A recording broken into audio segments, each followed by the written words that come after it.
So I'd like to update first of all on progress on the investigation. We're making excellent progress at the moment as we pursue our lines of inquiry to identify, to locate and to arrest those responsible.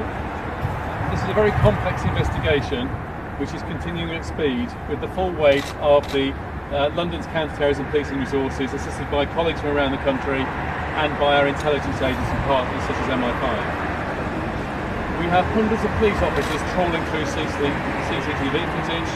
Detectives have spoken to tens of witnesses, and we've taken a large number of calls to the anti-terrorism hotline from members of the public.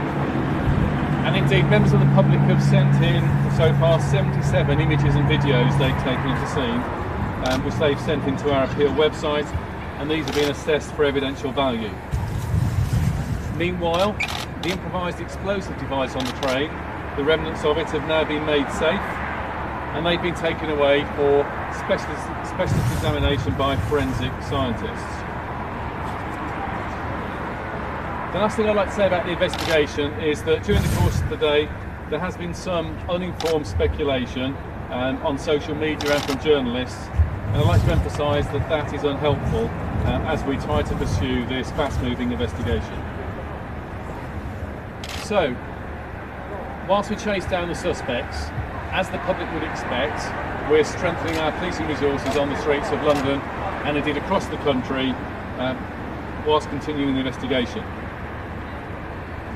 The public should expect to see extra police resources armed and unarmed on the streets, additional stop and search using counter-terrorism powers, and potentially additional road checks on the roads.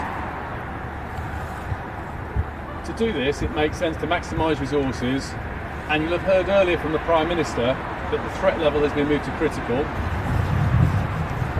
I have asked government ministers earlier on for permission to use members of the military to free up extra police resources. What that gives me and my team is an extra 1,000 armed police officers, largely from Civil Nuclear Constabulary and Ministry of Defence Police, who are freed up by being backfilled by soldiers, so I can use those 1,000 police officers across the country to provide extra reassurance. So what this means to the public over the weekend is, at transport hubs, at events and in crowded places, they will see these extra resources, then they'll be armed and unarmed, and they should also be reassured that some of the resources will be acting covert in their protection.